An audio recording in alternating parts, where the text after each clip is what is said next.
9월 6일 주어진 자리에서 예배 시간에 모인 여러분 환영합니다. 우리에게 오신 하나님 앞으로 나아가겠습니다. 태초에 말씀이 계시니라. 이 말씀이 하나님과 함께 계셨으니 이 말씀은 곧 하나님이시니라.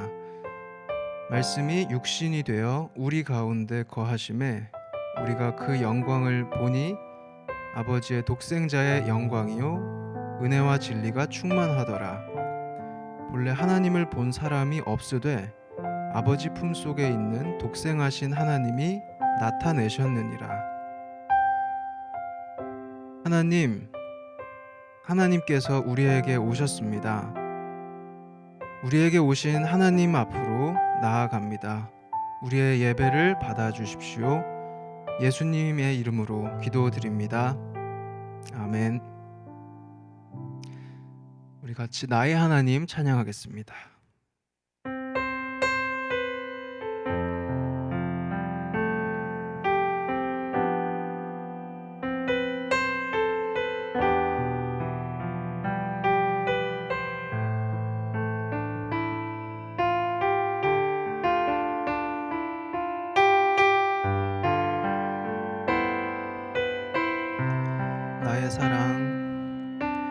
나의 사랑 너는 어여쁘고 참 귀하다. 어느 보석보다 귀하다. 네가 사랑스럽지 않을 때 너를 온전히 사랑하고 너와 함께하려 내가 왔노라. 주의 사랑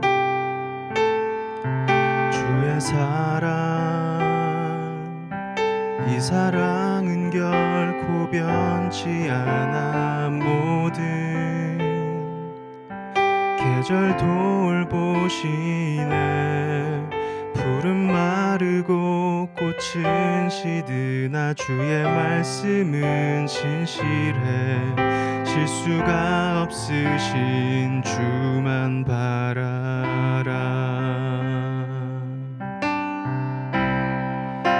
주님의 나라와 뜻이 나의 삶 속에 임하시며 주님 알기를 주만 보기를 소망해.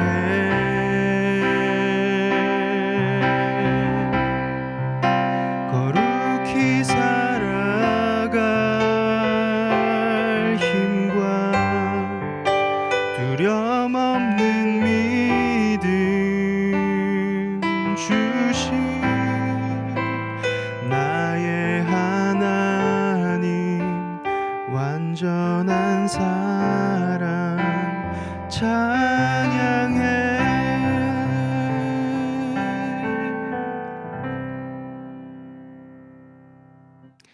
사도신경으로 우리의 신앙을 고백하겠습니다.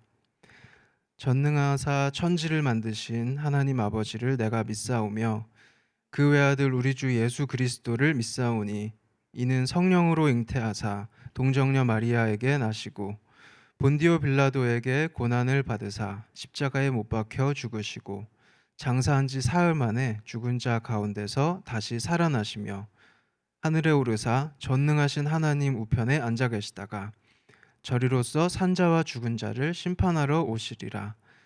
성령을 믿사오며 거룩한 공회와 성도가 서로 교통하는 것과 죄를 사하여 주시는 것과 몸이 다시 사는 것과 영원히 사는 것을 믿사옵나이다. 아멘.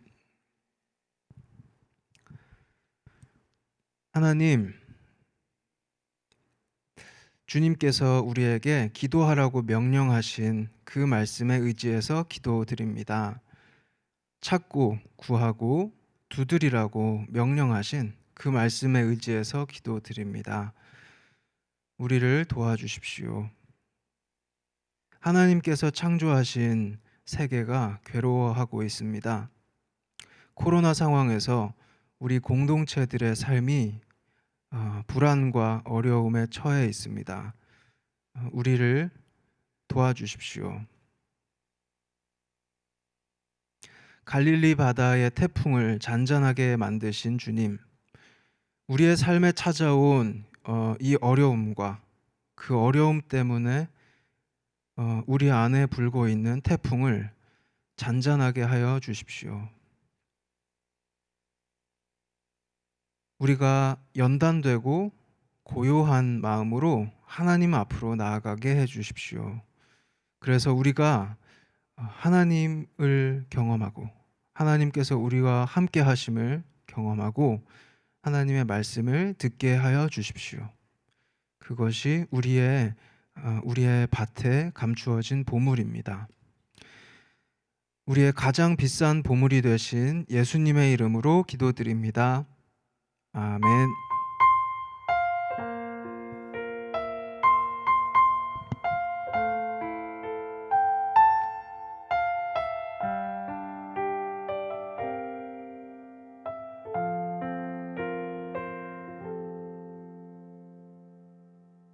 오늘 본문은 창세기 39장 1절에서 6절입니다. 제가 봉독하겠습니다.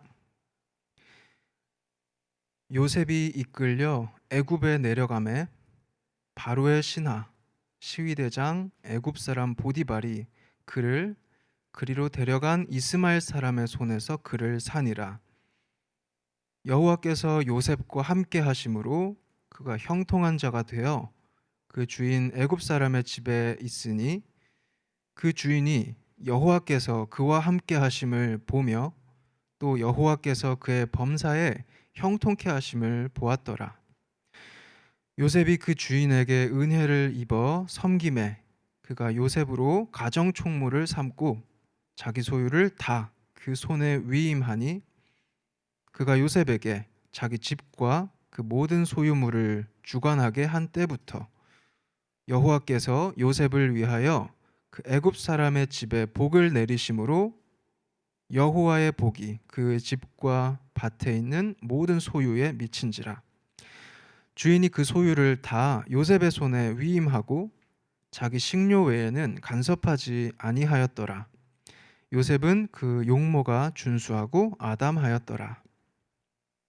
아멘.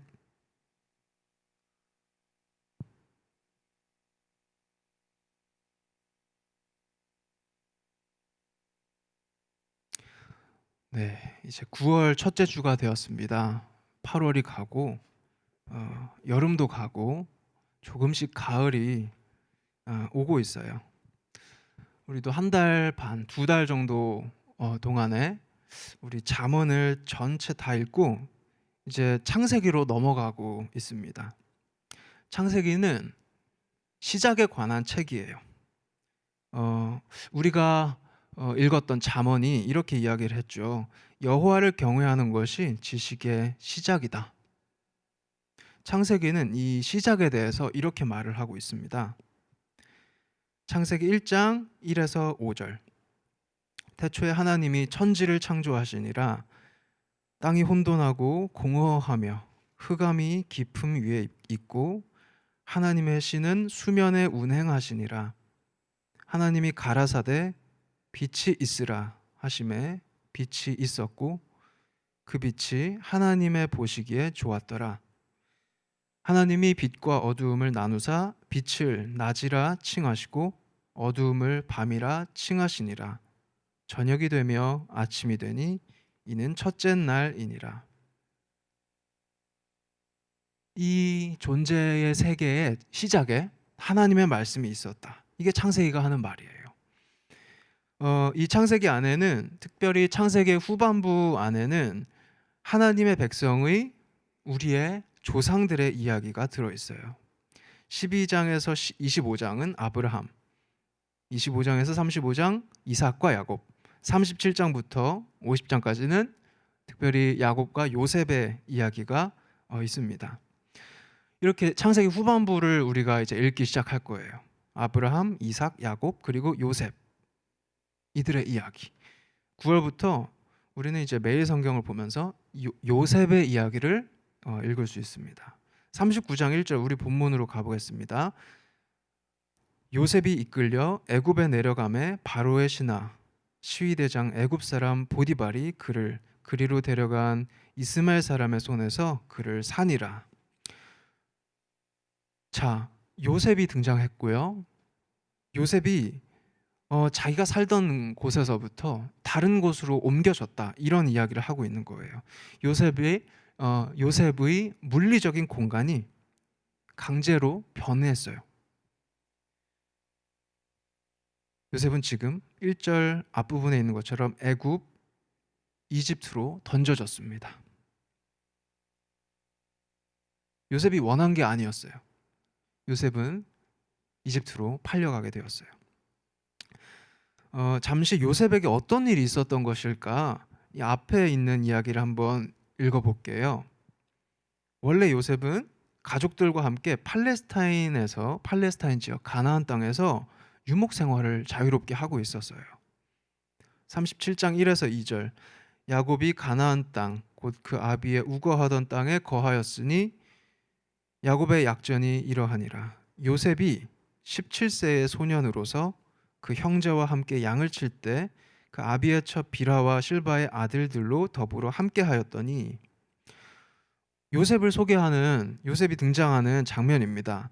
요셉은 지금 17살이었고 고1 정도 됐겠죠. 형제들이 많이 있었어요.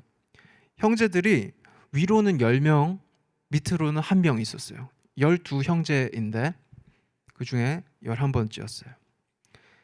위로 있었던 10명의 형은 르우벤, 시므온, 레위, 유다, 단, 납달리, 갓, 아셀, 이사갈, 스불론 이렇게 10명이었고 아래로 1명 있었던 동생의 이름은 베냐민이었어요. 12명의 형제 중에 11번째인 17살 소년 요셉이 이렇게 등장합니다. 그런데 이 10명의 형들이 요셉을 굉장히 싫어했어요. 왜냐하면 아버지 야곱이 요셉을 편애했고 요셉 본인은 형들의 눈치를 보지 않는 스타일이었기 때문이에요. 자, 37장 3에서 4절을 보세요. 요셉은 노년에 얻은 아들이므로 여기서 이스라엘은 야곱의 다른 이름이에요. 이스라엘이 여러 아들보다 그를 깊이 사랑하여 위하여 채색옷을 지었더니 그 형들이 아비가 형제들보다 그를 사랑함을 보고 그를 미워하여 그에게 언사가 불평하였더라. 야곱이 요셉을 편애하는 게 형들이 보기에는 마음에 들지 않았던 거예요. 또 두 번째, 요셉이 어떤 사람이었냐면요. 하루는 요셉이 꿈을 꿨어요. 그런데 이 꿈의 내용이 무엇이었냐면요. 농사를 지으면 이제 농부들이 농사를 지으면 곡식을 수확하잖아요. 곡식을 수확하면은 이제 어떤 묶음으로 묶어 놓습니다. 그걸 곡식단이라고 하는데 형들이 수확한 곡식단이 쫙 10개가 쫙쫙쫙 서 있는 거예요. 그리고 그 가운데 요셉이 수확한 곡식단이 서 있어요. 그런데 형들의 곡식단들이 이 요셉의 곡식단한테 절을 하는 거예요. 섬기는 거죠. 요셉이 꾼 꿈이거든요. 이거를 자기만 이제 가지고 있는 게 아니라 형들한테 내가 이런 꿈을 꿨습니다. 이야기를 하는 거예요. 그러니까 형들이 자기를 이제 섬기게 될 것입니다. 라고 형들한테 이야기를 했던 것이죠. 형들은 이런 요셉이 굉장히 싫었어요. 싫어하는 수준이 지나쳐서 또 사건이 발생하게 됩니다. 형들이 요셉을 해치려고 하는 거예요. 처음에는 요셉을 죽이려고 하다가 조금 낮춰져가지고 노예로 팔아버립니다. 37장 18에서 20절 요셉이 그들에게 가까이 오기 전에 그들이 요셉을 멀리서 보고 죽이기를 꾀하여 서로 이르되 꿈꾸는 자가 오는도다. 자, 그를 죽여 한 구덩이에 던지고 우리가 말하기를 악한 짐승이 그를 잡아먹었다 하자. 그 꿈이 어떻게 되는 것을 우리가 볼 것이니라 하는지라. 그런데 이렇게 죽이지는 않았고요. 25에서 28절, 그들이 앉아 음식을 먹다가 눈을 들어 본즉 한때 이스마엘 족속이 길르앗에서 오는데, 그 가나안 땅의 북동쪽 지역에 있던 길르앗에서부터 쭉 이스마엘 족속 출신의 상인들이 쭉쭉쭉 이렇게 내려오면서 이 요셉의 형들이 모여 있던 그 근처를 지나갔던 거예요. 그걸 형들이 보면서 이렇게 된 겁니다. 그 약대들의 향품과 유향과 모략을 싣고 애굽으로 내려가는지라. 유다가 자기 형제에게 이르되 우리가 우리 동생을 죽이고 그의 피를 은닉한들 무엇이 유익할까? 자, 그를 이스마엘 사람에게 팔고 우리 손을 그에게 대지 말자. 그는 우리의 동생이요 우리의 고륙이니라 하매 형제들이 청종하였더라. 때 미디안 사람 상고들이 지나는지라. 그들이 요셉을 구덩이에서 끌어올리고 은 20개에 그를 이스마엘 사람들에게 팔매 그 상고들이 요셉을 데리고 애굽으로 갔더라. 형들이 요셉은 우리 동생이니까 죽이지 말자. 형제였으면은 살려주고 이렇게 해야 될 텐데 노예로 팔아버려요. 그래서 이 미디안 상인들이 요셉의 공간을 이동시키고 있습니다. 가나안 땅에서부터 요셉을 뽑아서 북아프리카 지역 이제 북동쪽 끝에 있는 이집트로 내려가요. 그래서 가족들과 함께 살던 가나안 땅에서부터 노예 생활을 시작하는 이집트로 요셉이 이동하게 됩니다. 36절, 미디안 사람이 애굽에서 바로의 신하 시위대장 보디발에게 요셉을 팔았더라. 이렇게 해서 요셉의 공간이 이집트로 이동했습니다. 물리적으로 장소가 바뀌었고요.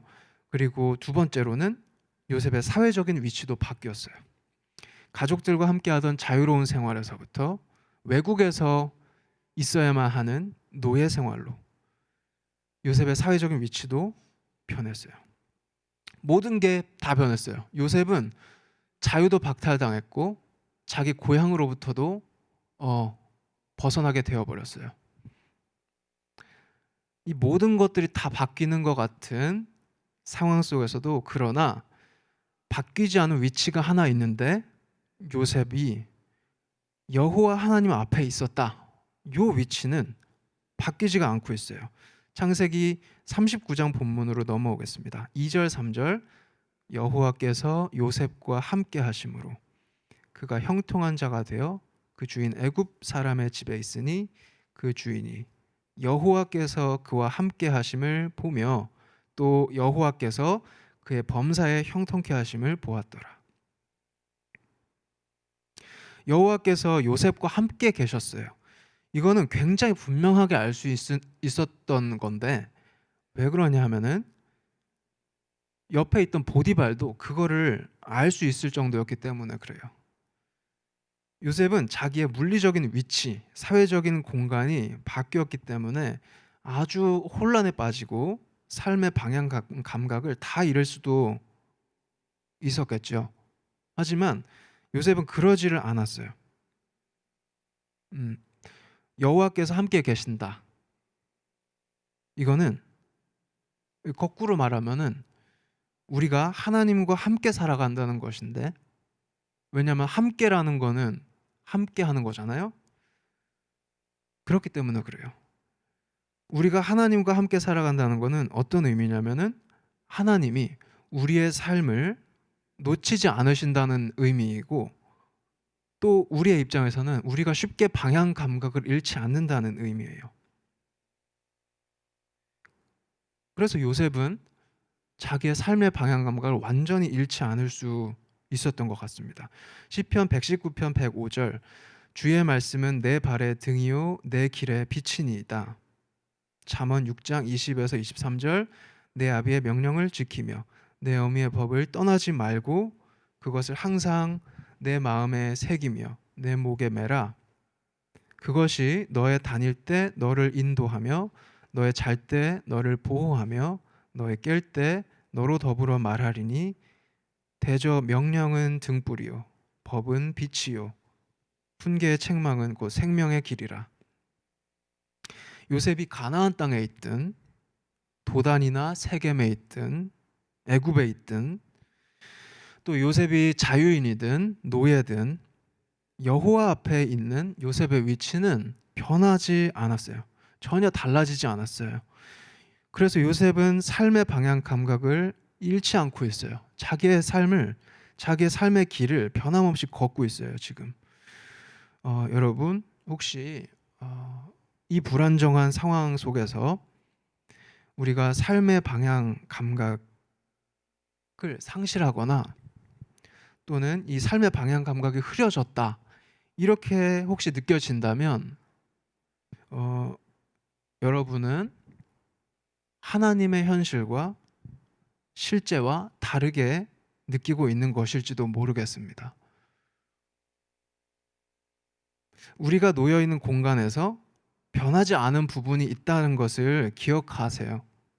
우리는 여전히 하나님 앞에 있다는 것을 기억하세요.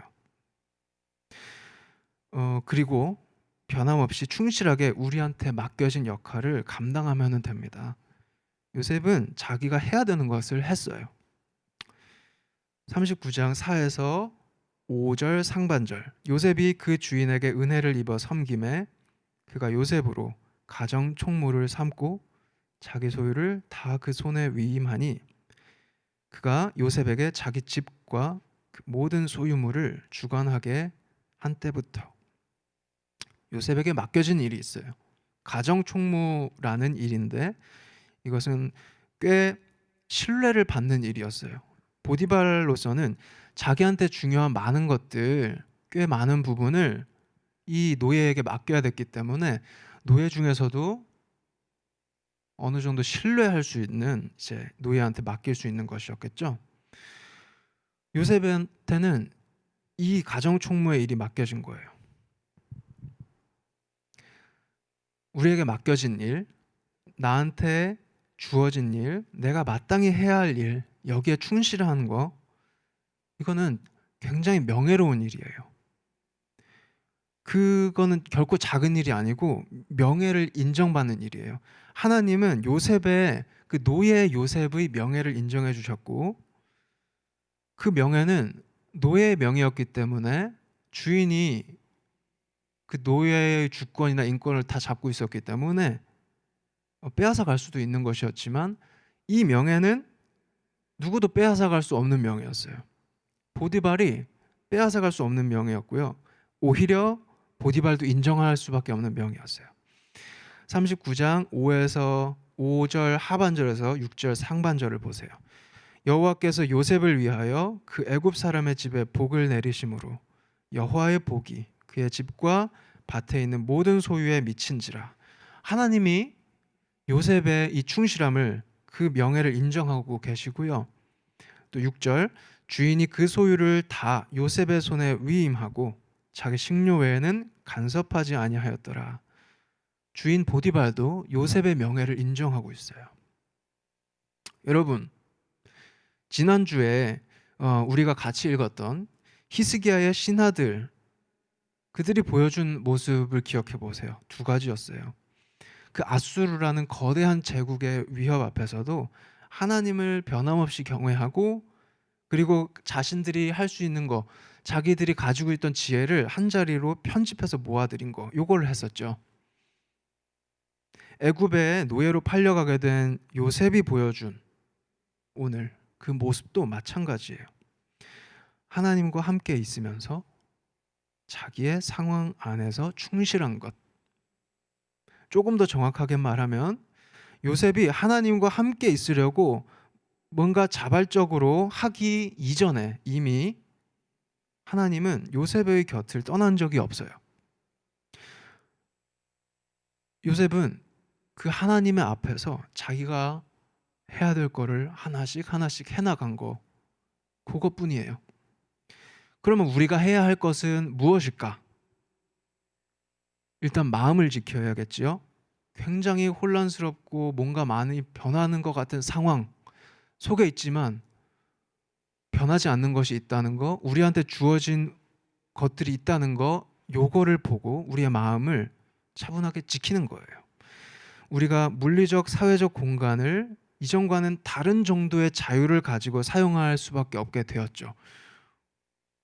우리의 자유가 많이 위축되고 우리의 삶이 많이 바뀌었죠. 하지만 우리의 삶은 여전히 진행되고 있고요. 우리의 삶은 여전히 하나님의 앞에 있고요. 우리에게는 여전히 주어진 역할과 우리가 해야 할, 우리의 참여를 기다리고 있는 일들이 있죠. 우리의 일상과 우리의 학업과 우리의 하루하루들, 그런 것들이 있어요. 네, 하나님의 말씀 앞에서 하나님을 경외하고 하나님 경외하는 것을 배워가고, 그리고 우리한테 맡겨주신 달란트를 충실하게 경영하는 저와 여러분이 되기를 바랍니다. 하나님, 우리는 우리의 공간 그리고 우리의 삶의 시간들에 제약이 되어 있지만 하나님께서는 그것들에 제약이 되지 않으십니다. 오히려 그것들을 창조하는 분이 바로 하나님이십니다. 그래서 하나님께서는 요셉이 애굽에 팔려갔을 때에도 그와 함께 계셨습니다. 어디에서나 하나님을 경외하는 사람들과 함께 계시는 주님, 우리가 마음이 청결한 사람이 되어서 우리와 함께 계시는 하나님을 보게 해 주십시오. 그래서 우리가 겸손하게 주님과 동행하고 주님께서 우리를 부르신 그 소명의 자리를 충실하게 경영하게 해 주십시오. 예수님의 이름으로 기도드립니다. 아멘.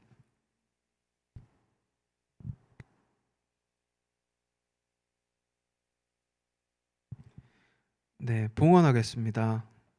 사랑의 나눔, 우리 1절 같이 부르겠습니다.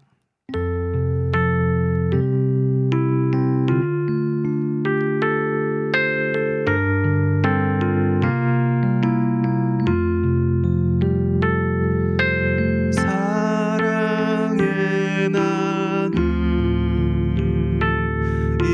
있는 곳에 하나님께서 계시도다.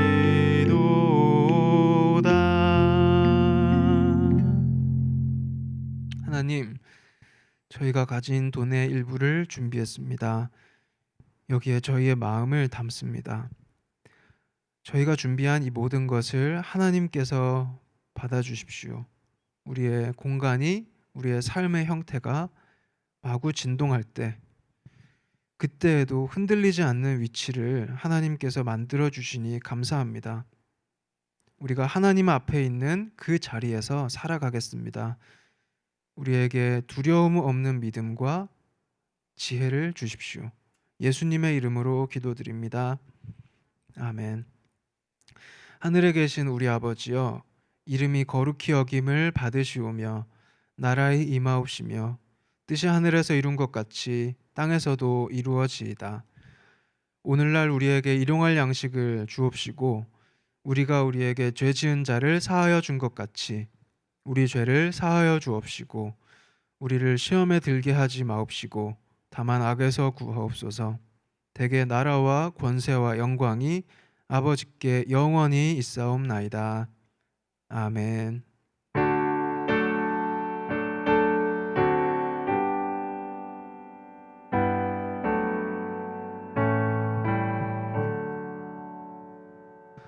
우리 기도를 들어주시고 주님의 평화를 내려주소서. 아멘.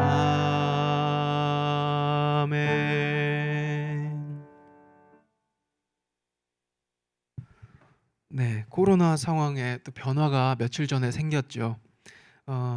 우리 교회, 우리 고등부 비대면 예배를 9월 22일 주일까지로 연장합니다. 사회적 거리두기 2.5단계 그리고 유초, 중고, 특수학교까지 원격 수업이 9월 20일 주일까지 연장이 되었습니다.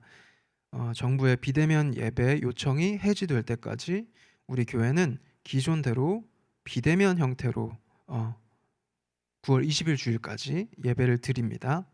지금 상황은 그렇습니다. 네.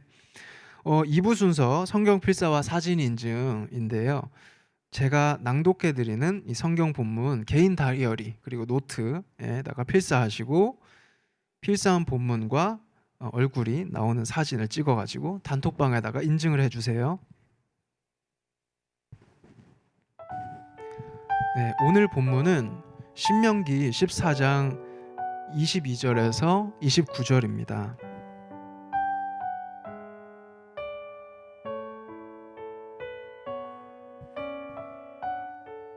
이 본문에서 모세는 하나님께 드리는 헌금이 무엇인지 가르치고 있어요. 헌금은 네 가지이다 이렇게 가르쳤거든요. 1번, 헌금은 하나님 경외하기를 배우는 것이다. 2번, 헌금은 공동체가 준비하는 축제의 기초이다. 3번, 헌금은 레위인들에 대한 고려이다. 4번, 헌금은 공동체의 약자들에 대한 나눔이다. 이게 모세가 하나님께 받은 율법 안에서 이스라엘 백성들을 가르쳤던 헌금이에요. 그러면 이제 오늘 본문을 읽겠습니다. 신명기 14장 22에서 29절. 너는 마땅히 매년에 토지소산의 11조를 드릴 것이며 내 하나님 여호와 앞 곧 여호와께서 그 이름을 두시려고 택하신 곳에서 내 곡식과 포도주와 기름의 11조를 먹으며 또 내 우양의 처음 난 것을 먹고 내 하나님 여호와 경외하기를 항상 배울 것이니라. 그러나 내 하나님 여호와께서 그 이름을 두시려고 택하신 곳이 내게서 너무 멀고 행로가 어려워서 그 풍부히 주신 것을 가지고 갈 수가 없거든. 그것을 돈으로 바꾸어 그 돈을 싸서 가지고 내 하나님 여호와의 택하신 곳으로 가서 무릇 내 마음에 좋아하는 것을 그 돈으로 사되 우양이나 포도주나 독주 등 무릇 내 마음에 원하는 것을 구하고 거기 내 하나님 여호와의 앞에서 너와 내 권속이 함께 먹고 즐거워할 것이며 내 성읍에 거하는 레위인은 너의 중에 분깃이나 기업이 없는 자니 또한 저버리지 말지니라. 매 3년 끝에 그 해 소산의 10분의 1을 다 내어 내 성읍에 저축하여 너의 중에 분깃이나 기업이 없는 레위인과 내 성중에 우거하는 객과 및 고아와 과부들로 와서 먹어 배부르게 하라. 그리하면 내 하나님 여호와께서 너의 손으로 하는 범사에 내게 복을 주시리라. 아멘. 네, 오늘 성경 필사 본문 신명기 14장 22에서 29절이었고요. 모세가 헌금에 대해서 가르치는 대목이었습니다. 자, 우리 고등부 단톡방에다가 사진 올려주시면 너무 반갑겠습니다. 네, 오늘 예배를 마치겠습니다.